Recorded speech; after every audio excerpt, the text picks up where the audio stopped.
É isso aí, vamos lá fechar aqui a última parte de finanças e orçamento para depois entrar na contabilização, né, na fiscalização, melhor, orçamentária. Ainda tem mais alguns artigos sobre essa parte. Belezinha? Então vamos nessa. Ó. Dando prosseguimento aqui, a gente tem o artigo 333 falando sobre os créditos de natureza alimentícia. Melhor, falando pelos pagamentos devidos pelo município decorrentes de decisões judiciais. O que acontece aqui? Esses pagamentos devidos pelo município. Cadê? Não entrou? Não. Esses pagamentos devidos pelo município decorrentes de decisões judiciais que estão aqui, ó, nós chamamos de precatórios. Então, esses são os nossos precatórios. Aqueles que você estuda lá na Constituição Federal, no artigo 100, tá? Da Constituição Federal. E vem dizendo que os precatórios são pagos em ordem cronológica de apresentação. Ou seja, imagina que o poder executivo perca um determinado processo. E aí surge uma obrigação para o poder executivo. O que o poder executivo faz em se tratando de precatório? Essa obrigação surgiu, como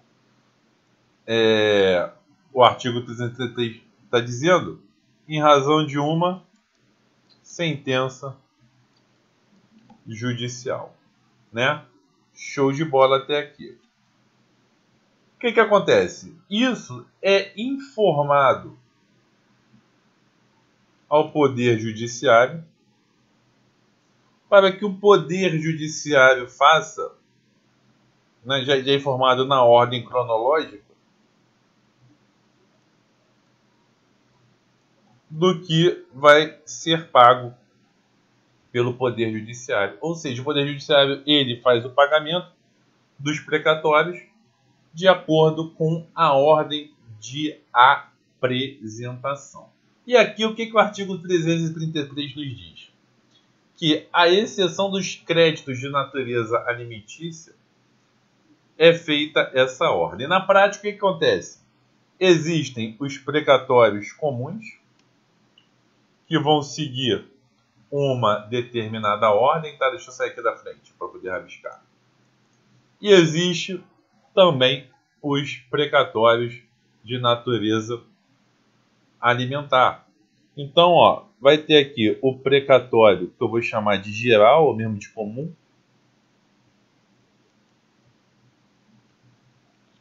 E vai ter aqui uma outra ordem, que a gente vai chamar de precatório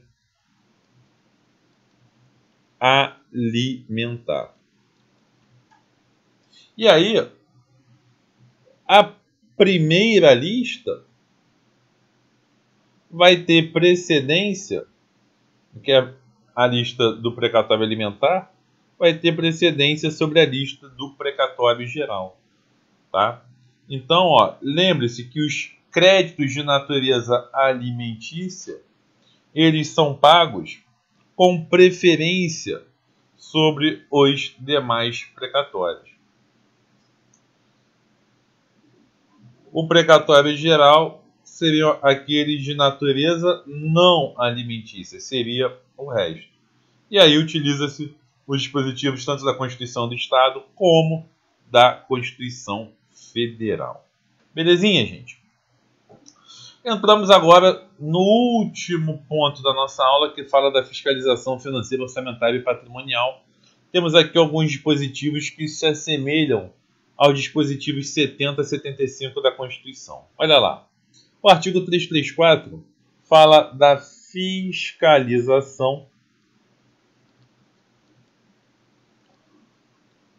contábil eu vou mudar a ordem, tá? Ó, contábil, orçamentária, financeira, operacional e patrimonial. Então, a fiscalização contábil, financeira, orçamentária e patrimonial, que eu vou chamar aqui de COFOP, das entidades, né, do município e da administração pública do município. Então, fiscalização do município e das entidades da administração, tanto direta quanto indireta. E aí, essa fiscalização que é feita, ela tem alguns aspectos. Que aspectos são esses? Aspectos de legalidade, legitimidade, economicidade, aplicação de subvenções e renúncia de receitas, que eu chamo aqui de LEAR. Então, a fiscalização COFOP dos municípios da administração direta e indireta, no que tange ao LEAR, legalidade, legitimidade, economicidade e aplicação de subvenções e renúncia de receitas, esta fiscalização aqui, ela é exercida pela Câmara. Ou seja, nós temos aqui o conceito de controle externo, né? Já que o legislativo vai estar fiscalizando o executivo. É exercida pela Câmara no que tange ao controle externo, como eu falei para você. Mas ela também é exercida pelo sistema de cada poder. Por exemplo, deve ter a Controladoria Geral do Município lá de Guarulhos fazendo o controle interno.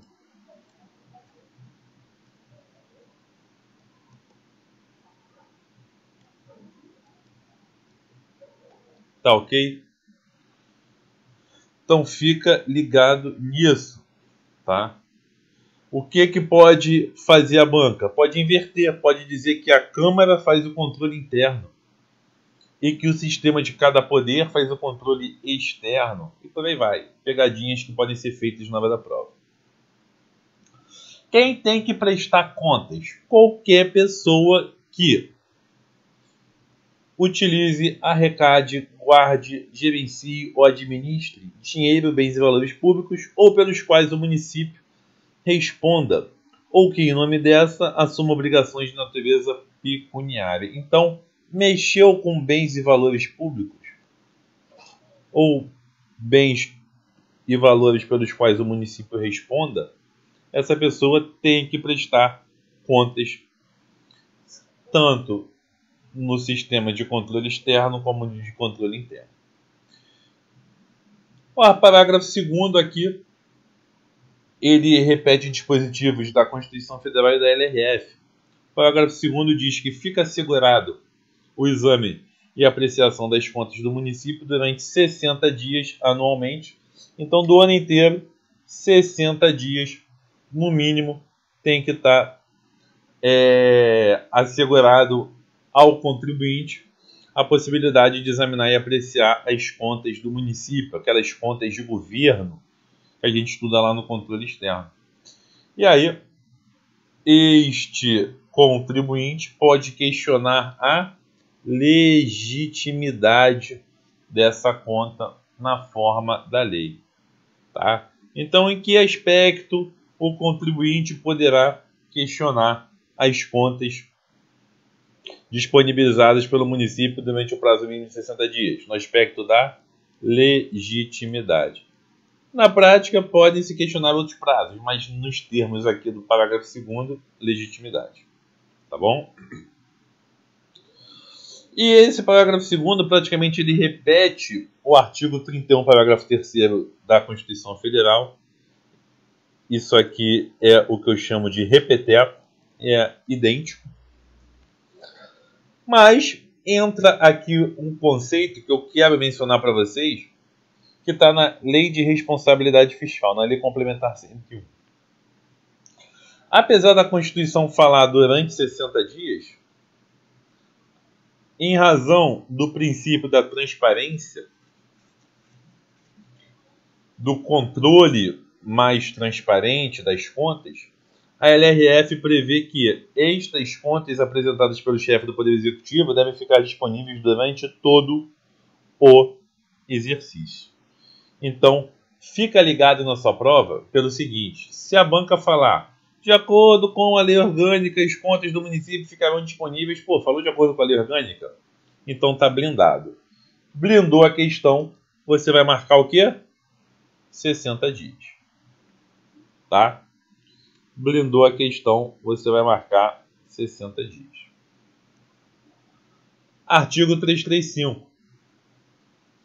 O controle externo a cargo da Câmara Municipal será exercido com o auxílio do Tribunal de Contas do Estado. Ou seja, exercido pela Câmara, o controle externo, anota aí, auxílio do TCE de São Paulo.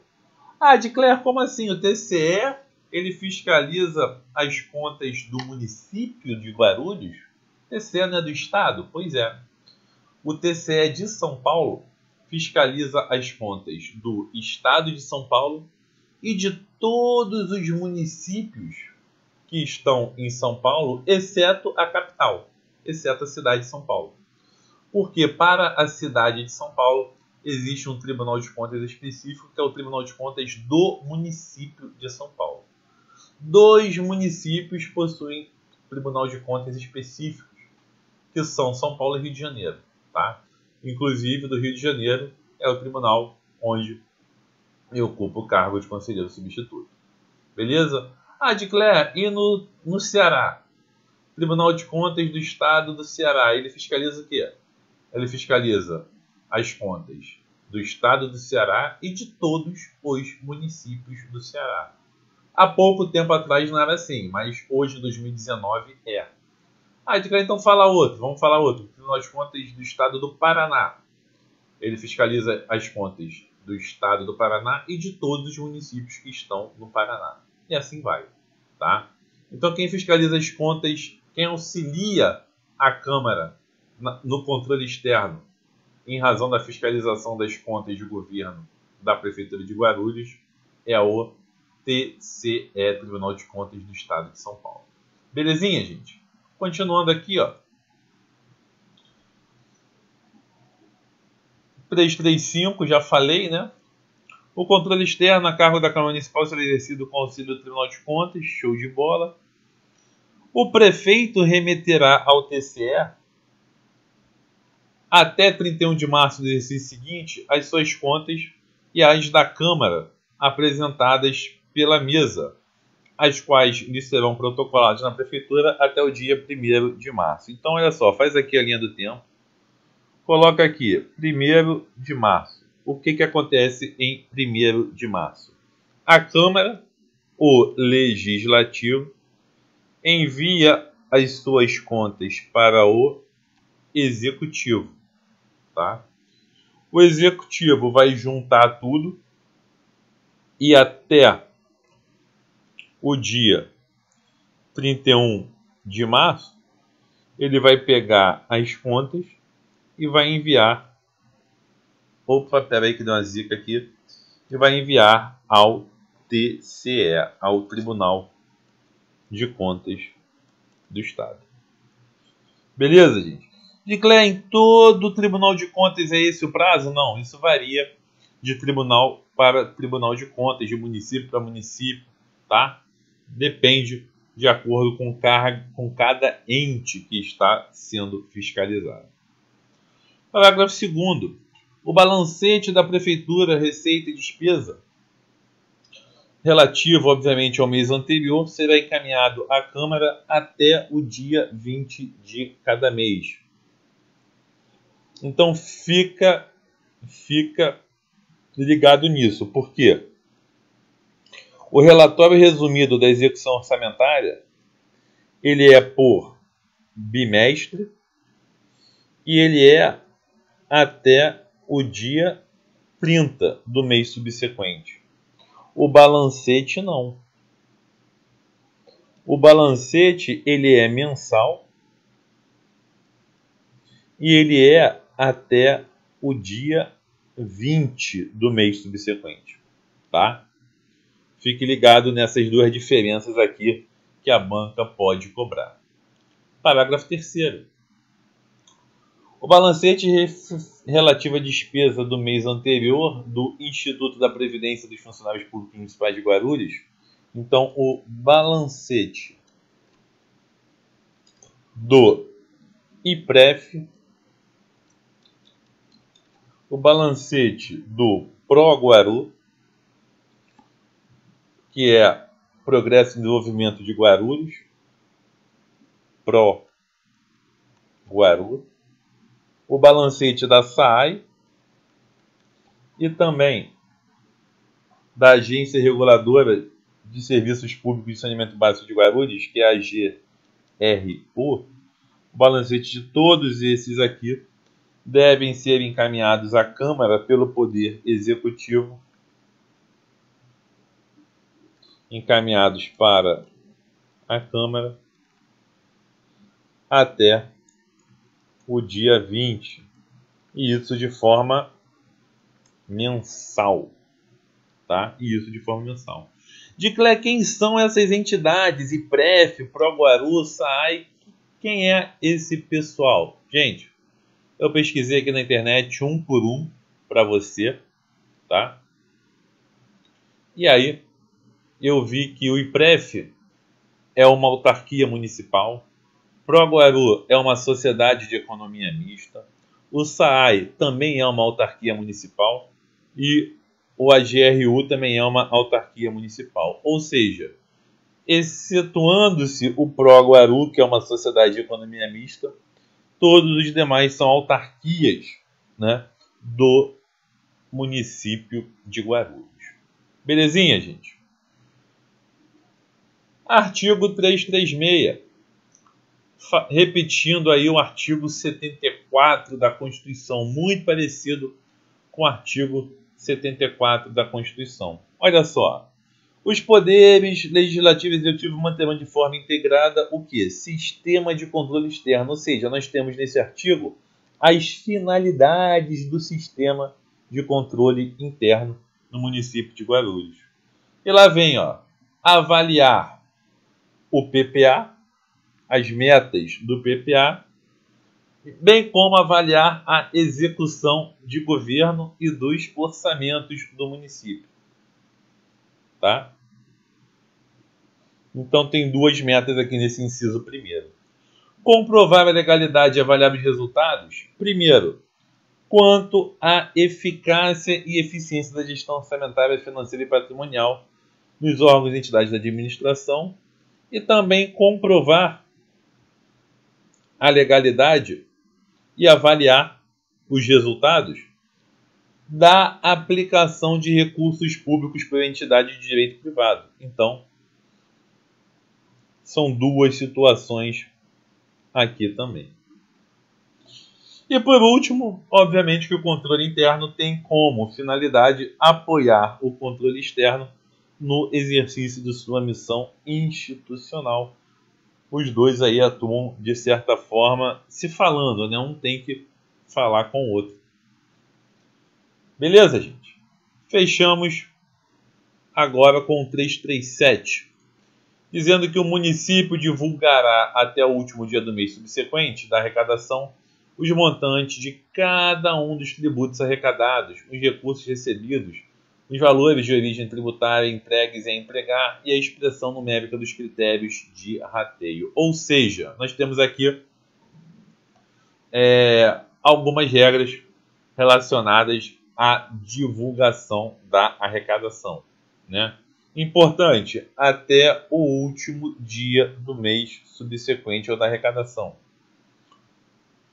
Sugestão, gente. Com esse artigo a gente finaliza a parte teórica, tá? E eu tenho a seguinte sugestão para você. Você vai gastar 15 minutos fazendo isso e vai ser importante para você fixar. Cléber, por que você não fez? Porque eu quero que você faça. Eu já passei no meu concurso. Você tem que passar no seu. Então, o que eu gostaria que você fizesse? Em 15 minutos, não vai gastar mais do que isso.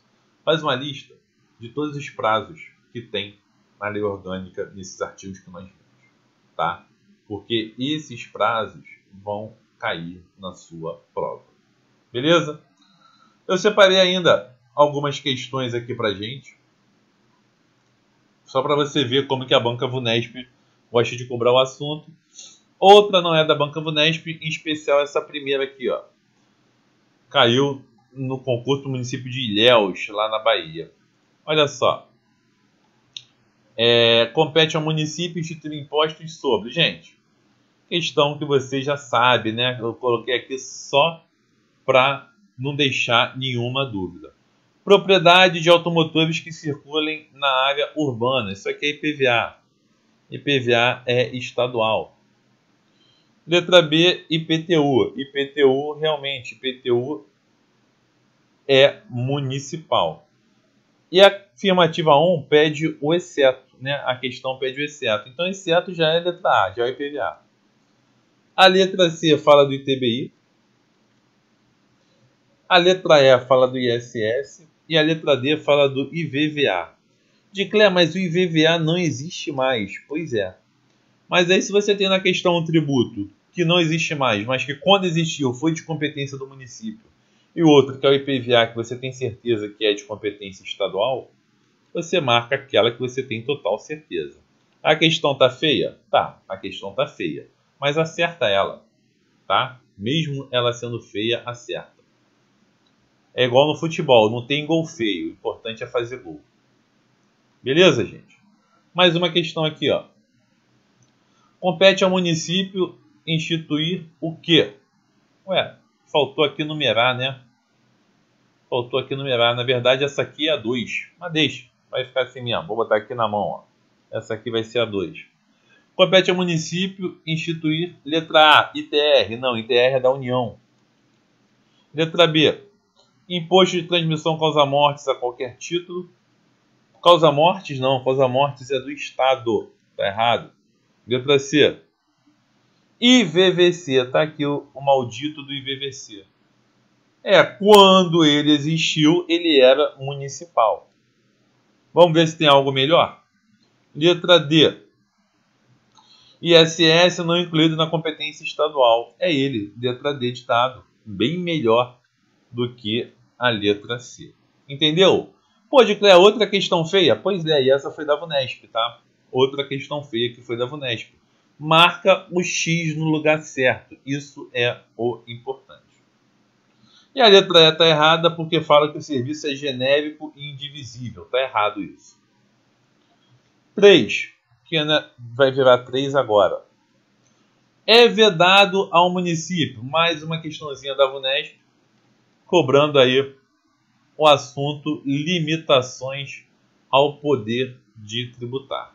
Gabarito é a letra D, né? Estabelecer diferença tributária entre bens e serviços de qualquer natureza em razão de sua procedência ou destino. Temos aqui o princípio da não diferenciação. Princípio da não diferenciação. Show de bola. A letra A fala exigir ou aumentar tributo, mesmo que a lei previamente estabeleça. Se a lei permitir, não vai ter vedação. 2. O B de bola. Instituir imposto sobre patrimônio das concessionárias de serviço público. Concessionária desenvolve atividade econômica. Não pode ter privilégios de modo a comprometer o princípio da igualdade de concorrência. Então, está errada a letra B de bola. As concessionárias podem sim ser tributadas. Letra C. Conceder qualquer anistia ou remissão que envolva matéria tributária ou previdenciária, ainda que mediante a lei específica. Se tem lei específica para anistia e para remissão, não há essa vedação. E letra E. Instituir taxas em razão do exercício do poder de polícia. Não é vedado o município pode fazer isso. Gabarito aí, letra E. Ou melhor, letra D. Depois, questão 3, que vai virar 4 agora. A fiscalização contábil, financeira, orçamentária e operacional e patrimonial. Falou do COFOP. Quanto à legalidade e legitimidade, falou COFOP-LEAR. Lembra do mnemônico? Pois é. É exercida por quem? Um gabarito aqui da questão 11, letra B de bola, né? Pela Câmara Municipal mediante controle externo, com o auxílio do Tribunal de Contas, nem tem isso aqui na questão, mas vale falar, e pelo sistema de controle interno de cada poder. Belezinha? 5, para a gente fechar aqui a nossa aula. O instrumento de planejamento pelo qual devem ser previstos os objetivos, as diretrizes e as metas da administração pública é... Opa, falou do dom. Diretrizes, mudou a ordem, mas não deixa de ser o dom, né? Diretrizes, objetivos e metas. Falou do dom, você já sabe que aqui é o PPA. Então, gabarito, letra C de casa. Gente, com isso, eu encerro aqui a nossa aula. Espero que você tenha gostado. A abordagem vai ser sempre assim, com esqueminhas, com exemplos, de modo a facilitar o seu aprendizado, a fazer com que você assimile mais facilmente o que pode ser cobrado na prova. Belezinha? Obrigado pelo seu carinho, obrigado pela sua confiança, bons estudos e até a próxima aula.